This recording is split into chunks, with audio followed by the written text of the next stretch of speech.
Hello everyone. Today we will learn about major landforms. Earth's surface is made up of land and water. 29% of the Earth's surface is covered by land while water covers 71%. The surface is not uniform. Some parts are flat while some are raised. Let's learn about some terms used in this chapter. Land masses. The land area is divided into continents and the area covered by water is divided into oceans. A land mass is a very large area of land such as continents. The land masses on the Earth's surface have different type of landforms. Landforms are the natural shapes or features of the Earth's surface. Relief. The variations or differences in the physical feature of Earth is called relief. Mountains, plateaus, plains, rivers, and deserts are the main relief features of Earth.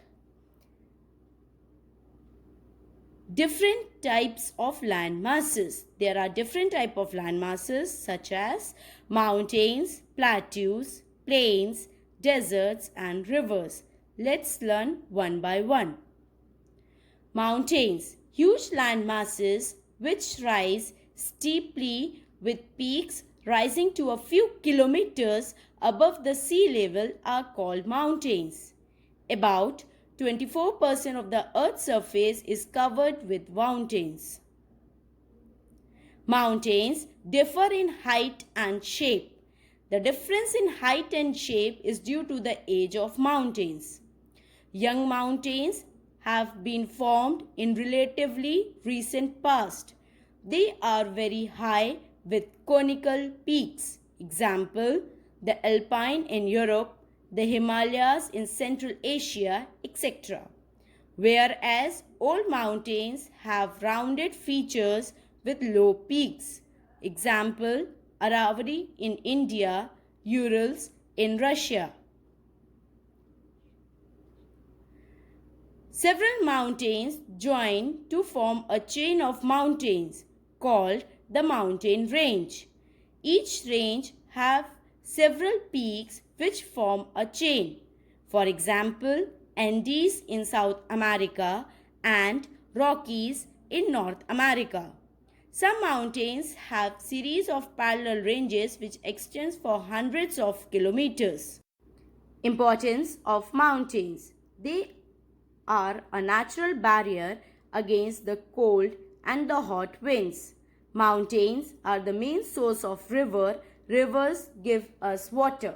High mountains help to cool the water vapor in the air and bring down rain. Some mountains are rich source of minerals and rocks widely used as building materials. They are also rich in forest, pasture, land and wildlife. The mountains are mostly cool during the summer, so they attract many tourists during the season. Next is plateau. A plateau is an extensive area of high elevation, rising steeply from the surrounding lowland. It is called a tabletop. Some plateaus have steep slopes on one side and gentle slopes on the other side. Many rivers and streams flow through the plateaus. Rivers like Mahanadi, Godavari, Krishna and Kaveri flow through the Deccan Plateau in India. Some plateaus are very large and extends over hundreds of kilometers. The plateau of Tibet is the world's highest and the largest plateau. Most of the plateaux are in the dry regions and in the drier side of the mountains. As the plateaux are at a high altitude, it experiences cold climate. The growing season is short in plateau region. Importance of plateau. Some plateaus have grasslands that are useful for grazing cattle and sheep. Some plateaus are rich in mineral resources. For example, the Chota Nagpur Plateau in India. Mining is an important occupation of the people living in the plateau. Next is plains. Extensive lowland with a flat or level land surface are called plains. Plains that are located along the coasts are called coastal plains. Most of the plains in the world are formed by the deposition of alluvium by the river in the lower coasts. For example, northern plains of India. Plains are thickly populated because of good climate, water availability, fertile soil for cultivation of crops. It is easy to build roads, railways, airport and canals in the plains. There are many industries and factories in plains. Importance of plains. Plains formed by rivers have fertile soil and abundant water supply, which are good for growing crops. Many ancient civilizations, such as Indus Valley civilization, developed on the banks of the rivers. Many cities and towns are located here. It is suitable to construct roads, railways, airports, industries, high building and monuments in the plains. Next, we have deserts. Deserts are dry masses of land that receive very little or no rainfall. A desert is a sandy stretch of land. It has very little vegetation. Trees do not grow in these regions except a few shrubs and cacti plants. Some other features of desert are days are very hot and nights are cold. High speed winds and dust storms occur frequently. Sand dunes are formed by winds. Oases or desert pool can be seen where the underground water rises to the surface and gets collected. Some important deserts of the world are the Thar and the Arabian Desert in Asia, the Sahara Desert in Africa, the Atacama Desert in South America.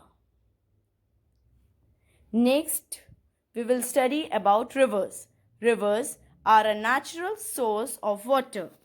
Rivers are the natural channel that carry rainwater, water formed by melted ice and snow from the mountains down the hills to the plains.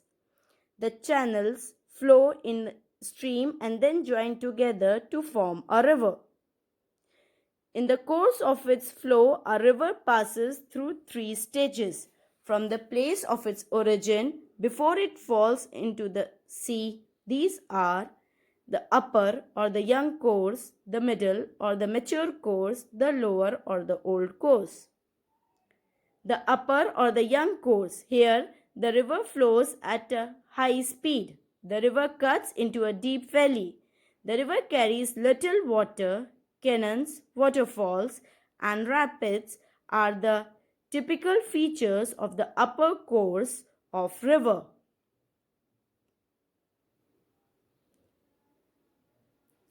The middle course. In this course, river slows down in speed as it reaches the plain land. Water flows with less speed in this stage, and the river develops loops called meanders. For example, River Ganga has a meandering course between Allahabad and Varanasi. The lower course. In the lower course, the river enters a big water body such as a sea. Here, the speed of water is very slow and it divides itself into many small channels, thus forming a delta. A delta is a flat alluvial area at the mouth of some rivers where the main stream or river splits up into several tributaries. It is triangular in shape. Finally, the river moves very slowly to join the sea at a place called its mouth. I hope you have understood the chapter. Thank you.